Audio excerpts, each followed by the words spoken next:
এবার মেয়েটা বলে, কে আপনি? এই মরুভূমির মাঝখানে রৌদ্রের মধ্যে দাঁড়িয়ে দাঁড়িয়ে কথা বলেন, কে আপনি? ঘরে আসেন। সৈয়দনা ইব্রাহিম বলে, না, আমার পরিচয় দিব না, ঘরেও আসবো না। মেয়েটা বলে, আপনি যদি ঘরে না আসেন আমি কিন্তু রাগ করব। সুবহানাল্লাহ কোন। জোর করে ঘরে নিলেন, শরবত খাওয়ালেন, খেজুর খাওয়ালেন, রুটি খাওয়ালেন, মাংস খাওয়ালেন। সৈয়দনা ইব্রাহিমও চোখের পানি ছেড়ে দোয়া করলেন। ও মিয়া, এটাও মাইয়া, আগেরটাও। আহা, বেশ কম আসরা নাই।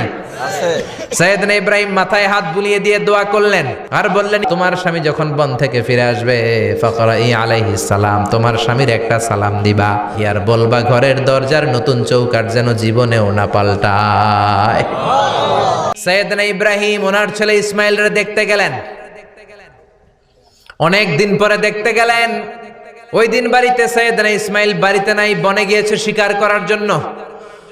বাড়িতে সৈয়দনা ইসমাইলের বিবি সৈয়দনা ইব্রাহিম ঘরের দরজার বাইরে থেকে সালাম দিয়ে বললেন, আসসালামু আলাইকুম। ভেতর থেকে কর্কশ গলায় একটা মেয়ে সালামের উত্তর দিয়ে বলল, ওয়া আলাইকাস সালাম। গলার মধ্যে কোনো মায়া নাই, মহব্বত নাই। জিজ্ঞেস করলো সৈয়দনা ইব্রাহিম, মা কেমন আছো? কাইফা হালুকি ইয়া উম্মি। মেয়েটা কয়, বেশি সুবিধার না। তোমাদের খাওয়া দাওয়া কেমন চলে? ভালো না।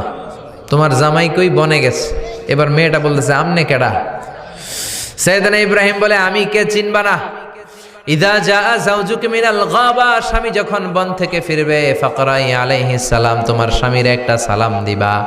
ওয়া মুরিহি আইগাইরা আতাবাতা বাবিহি, আর বলবা ঘরের দরজার চৌকাঠটা যেন তোমার স্বামী পাল্টে দেয়। এই কথা বলে বুখারীর বর্ণনা। কিসের হাদিস? বুখারীর হাদিস। ইব্রাহিম চলে গেলেন। ইসমাইল আসার পরে বিবি বলতে আরম্ভ করছে, দুপুরবেলা একটা বুড়া আইছিল। বুড়া কে আইছিল? সৈয়দনা ইসমাইল বলে, কোন বুড়া আসছে? কি বলছে? বিবি বলে, আপনারে সালাম বলছে। ওয়া আলাইকুমুস সালাম। আর কি বলেছে? আর বলছে ঘরের দরজার চৌকাঠ যেন আপনি পাল্টে ফেলেন। এই কথা বলার পরে সৈয়দনা ইসমাইল চিৎকার দিয়ে বলে, ও কি করলি তুই? নিজের কপাল পুড়লি, নিজের কপালে নিজে কুড়াল মারলি। ও মিয়া, চোর বোঝে চোরের সিগনাল, পুলিশ বোঝে পুলিশের সিগনাল, নবী বোঝে নবীর সিগনাল, ঠিক কিনা? সেদিন ইব্রাহিম যা বলছে ইসমাইল আলাইহিস সালাম ধরে ফেলছে। ডেকে বললে, এটা বুড়া না, এটা তোর শ্বশুর। এইটা আমার বাবা ইব্রাহিম খলিল। আমার বাবা যা বলেছে, সিগন্যালটা তো গ্রিন সিগন্যাল না, এটা তো রেড সিগন্যাল, এটা তো বিপদ সংকেত। আমার বাবা যা বলেছে এর মানে হলো তোরে যেন আমি তালাক দেই। Get out, get out, I divorced you. তোরে তালাক দিয়ে দিলাম। বাবার খুশির জন্য তালাক দিয়ে দিস। আপনার আব্বাও যদি আপনার বউরে এমনি তালাক দিয়ে ফেলতে বলে, দিবেন নাকি? আবার দিয়া ফেলেন, দিয়েন না, মুসিবত আছে। আপনার বাবাও বাবা, সৈয়দনা ইসমাইলের বাবা, ইব্রাহিমও বাবা, ঠিক কিনা? সৈয়দনা ইব্রাহিম মন গড়া কথা বলতেন না, আকাশ থেকে ওহী আসলে বলতেন। এই জন্য আপনার বাবা যদি বলে বউরে তালাক দিয়েন না, খবরদার। বাবারেও বুঝাইবেন, বউরেও বুঝাইবেন, ঘরে সংলাপ করবেন, সমঝোতা করবেন। আমগো দুই নেত্রী সংলাপ করে না তো কি হয়েছে, আমরা সংলাপ করব, ঠিক কিনা? ঘরে ঘরে আমরা সংলাপ শুরু করব। মিলাই দিবেন, হ্যাঁ, বুঝাই দিবেন, বাবারও বুঝাবেন, বউরেও বুঝাবেন। তালাক দেওয়ার ইসলামী যে সিস্টেম, এটাকেও মেনটেন করলে পৃথিবীতে কোনো তালাকই থাকবে না। ডিভোর্স রেট একেবারে কমে যাবে। এখন ঘরে ঘরে তালাক, ঠিক কিনা? তালাক দেওয়ার সিস্টেম হচ্ছে পঞ্চম স্টেপে যে তালাক, পঞ্চম ধাপে। প্রথম ধাপ হচ্ছে ফাইদুহুন্না, বউয়ের সাথে ঝগড়া হইলে ফাইদুহুন্না, বউরে কক্সবাজার বেড়াইতে নিয়ে যাও, বসুন্ধরায় শপিং করে দিবা, নানিরে লইয়া ঘুরতে যাবেন যমুনা ফিউচার পার্কে, নানিরে বেনারসি শাড়ি কিনা দিবেন, কসমেটিক্সের বক্স কিনা দিবেন। এই জন্য বললো ফাইদুহুন্না। বেপরদায় চললে ওয়াজ করবেন, নসিহত করবেন। এই জন্য বউয়ের সাথে যদি ঝগড়া হয় তালাক না, ইসলাম প্রথমে বলছে ফাইদুহুন্না, ওয়াজ করেন, বুঝান, ঘুরতে নিয়ে যান, শাড়ি কিনে দেন।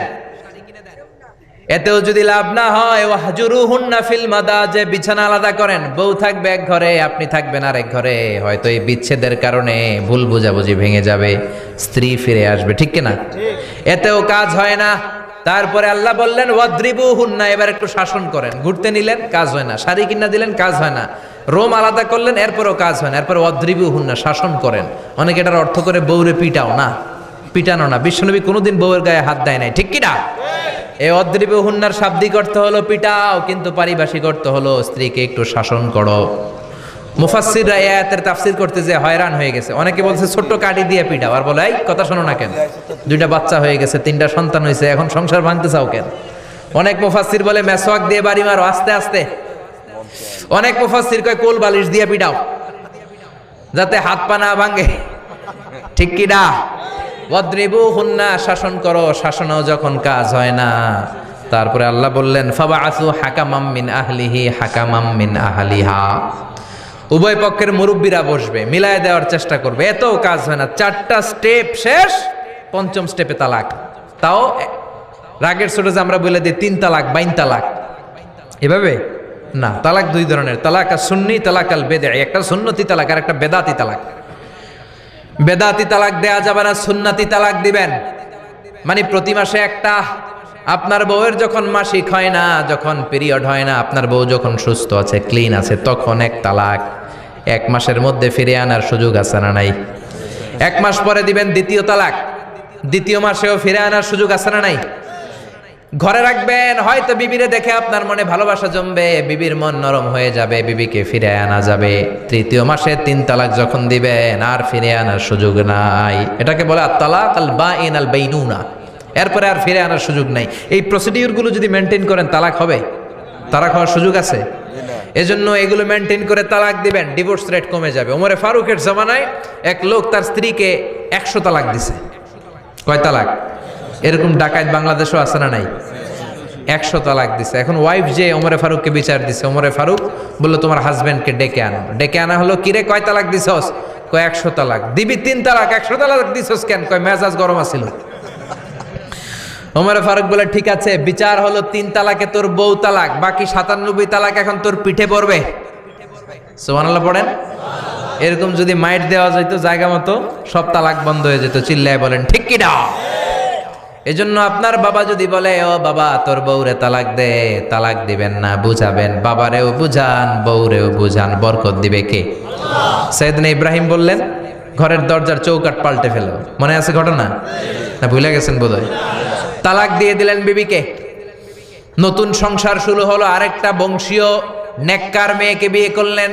3 বছর পর সাইয়েদনা ইব্রাহিম আবার বেড়াতে আসলেন।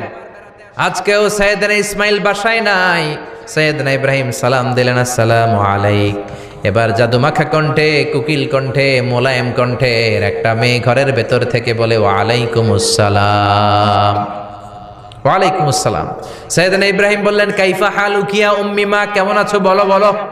মেয়েটা বলে আলহামদুলিল্লাহি আলা কুল্লি হাল, সব অবস্থায় আলহামদুলিল্লাহ। সুবহানাল্লাহ পড়েন।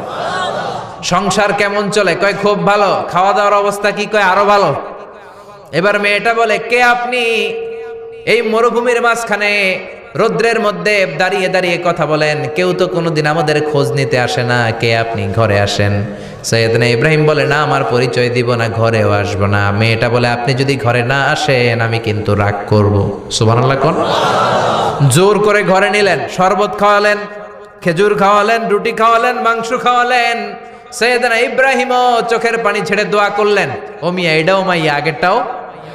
আহা, বেশ কম আছে না নাই? সাইয়েদনা ইব্রাহিম মাথায় হাত বুলিয়ে দিয়ে দোয়া করলেন আর বললেন ইদা জা যাওজুক মিনাল গাবা, তোমার স্বামী যখন বন থেকে ফিরে আসবে, ফাকরাই আলাইহিস সালাম, তোমার স্বামীর একটা সালাম দিবা। ওয়া মুরিহি আন ইউসবিতা আতাবাতা বাবিহি, আর বলবা ঘরের দরজার নতুন চৌকাঠ যেন জীবনেও না পাল্টায়। চলে গেলেন। ইসমাইল আসলেন। বেবি বলল নুরানি চেহারার এক আল্লাহর ওলির মতো মুরব্বী লোক আসছিল। মুরব্বী আসছে শুনে ইসমাইল তো ভয় পেয়ে গেলেন, কিরে আগে তো একটা ঘটনা ঘটছে, ঠিক কিনা? কেমন আচরণ করেছিস বল। বিবি বলে আপনি ভয় পাবেন না, আমি খুব ভালো আচরণ করেছি, আপ্যায়ন করেছি। তিনিও খুশি হয়ে আমার মাথায় হাত বুলিয়ে দোয়া করে দিয়েছেন আর বলেছেন ঘরের দরজার নতুন চৌকাঠ যেন জীবনেও আপনি না পাল্টান। সুবহানাল্লাহ। সাইয়েদনা ইসমাইল বিবিকে জড়িয়ে ধরলেন। বিবিকে জড়িয়ে ধরে বললেন ও বিবি, তুই তো পরীক্ষায় গোল্ডেন এ প্লাস। কি এ প্লাস? যেই মুরব্বী লোকটা এসেছিল সাধারণ কোনো মানুষ নয়, তোমার শ্বশুর আমার বাবা ইব্রাহিম খলিল। আমার বাবা যেই কথা বলে গিয়েছেন, যে ইঙ্গিত দিয়েছেন, এটা তো গ্রিন সিগন্যাল। আমার বাবা বলেছেন তোমার যেন কোনোদিন তালাক না দেই, তোমার যেন ছেড়ে না দেই। এই যে তোমার হাতটা দুনিয়ার বুকে ধরলাম, জান্নাতে যেন তোমার হাত ধরে এই দুজনে জান্নাতে ঢুকে যায়। এজন্য বাবা মায়ের দোয়ার দরকার আছে না নাই? মায়ের দোয়ার চেয়ে বড় দোয়া আছে নাকি? জোরে বলেন।